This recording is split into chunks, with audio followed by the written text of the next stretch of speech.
அடுத்து எங்க இருக்கு சப்போர்ட்னு நிஃப்டி பார்ப்போமா? பார்ப்போமே குயிக்கா. 100 வீக்லி மூவிங் ஆவரேஜ் தான் சப்போர்ட் இருக்கும். ஸோ வந்து ம். இங்க வந்துச்சு, இங்க வந்துச்சு. ஆனா மார்ச் மாசம் இங்க வந்தபோது விழுந்துருச்சு. திருப்பியும் எழுந்தது. திருப்பி ஆனா இங்க வந்து ரிஜெக்ட் ஆகுது. ஸோ அப்போ எக்ஸாக்டா வந்து அந்த இது வந்து இடத்துல. கிளீன். ஆமா, எக்ஸாக்டா அந்த இடத்துல ரிஜெக்ட் ஆகுது. ரிஜெக்ட் ஆச்சுன்னா அப்ப என்ன அர்த்தம்? இன்னும் கீழே தான் போகும்.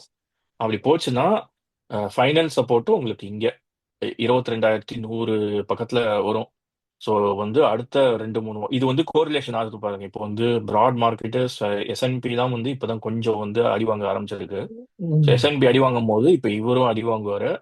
ம். இப்போ கொஸ்டின் இஸ், சப்போர்ட் இங்க வருதா இல்லாட்டினா இங்க வருதான்றதுதான் விஷயம். அதாவது இங்க வருதான்றதுதான் விஷயம். ஸோ வந்து இங்க ம். வந்துச்சுன்னா வெரி குட் பாசிபிலிட்டி தட் இங்க வந்து இது கீழே, அதாவது இது கீழே ரிஜெக்ட் ஆயிருச்சுன்னா 20,000க்கு போறதுக்கு வாய்ப்பு உண்டு. ஸோ அப்படி வந்ததுன்னா ஒவ்வொரு இதுவும் வச்சுக்கோங்க. ஒவ்வொரு பீக் இங்க வருது இல்ல, அந்தந்த பீக்ல ம். வந்துட்டு சப்போர்ட் மாதிரி வரும் உங்களுக்கு. ஏன்னா எல்லாம் அல்காரிதம் ட்ரேடிங் தானே இப்பெல்லாம்.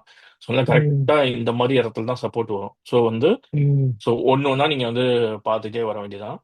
பட் சி, ஒரு டைம்ல it will be a buying opportunity. நான் என்ன சொல்லுவேன்னா, நீங்க வாங்குறீங்க ஆர் வாங்கணும்னு எதிர்பார்க்குறீங்கன்னா, இந்த மாதிரி சப்போர்ட்டுக்கெல்லாம் வந்து விழும்போது கொஞ்சம் கொஞ்சமா நீங்க வந்து வாங்க டெப்ளாய் ஆரம்பிக்கணும். பண்ணலாம். உங்களுக்கு வந்து 100%ல ஒரு ஆமா. 5% ஏன்னா ஏன்னா என்ட்ரதுன்னு வந்து ஸ்டார்ட் பண்ணும். எப்ப ஆமா எப்ப ரிவர்ஸ் ஆகும்லாம் உங்களுக்கு தெரியாது. அது வந்து ஆமா. இங்கேயே ரிவர்ஸ் ஆகி இப்படி மேல போலாம். சடனா இல்ல இங்க 2 நாள்ல வந்து மேல ரிவர்ஸ் போயிடும். ஆகலாம். ம். ஆமா. ஸோ அதனால உங்களுக்கு தெரியாது. ஆனா பிளஸ் அதுக்குன்னு எல்லா காசையும் போயிட்டு ஒரே ம் நாள்ல போய் வைக்கக்கூடாது. ஸ்டாகர்டு அதுக்கு பையிங் தான் பதிலா பெஸ்ட். ஸ்டாகர்ட் கொஞ்சம் பையிங் தான் பெஸ்ட்.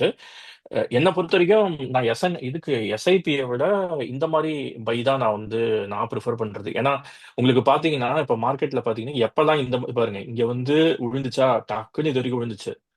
அதுக்கப்புறம் வந்துட்டு உங்களுக்கு வந்து இங்க இதுவாச்சு. ஸோ எப்ப இந்த மாதிரிலாம் நல்லா விழுந்துட்டு இங்க வந்து இந்த லைனுக்கு மேல போகுது பாத்தீங்களா, அந்த டைம்ல இதான் வந்து பெஸ்ட் கூட டைம். நீங்க வாங்கலாம். ஆமா, ம். அந்த மாதிரி. ஸோ வந்து நீங்க வந்து எப்பவுமே வந்து ஒரு வாட்ச் லிஸ்ட் வச்சிருப்பீங்க. இந்த 10 ஸ்டாக் நான் வாங்கணும்னு வச்சிருப்பீங்க. ஸோ அப்படி இந்த மாதிரி மார்க்கெட் எப்படி இருக்குன்னு பார்க்கும்போது வாங்கினீங்கன்னா ஹெல்ப்ஸ். அவ்வளவுதான்.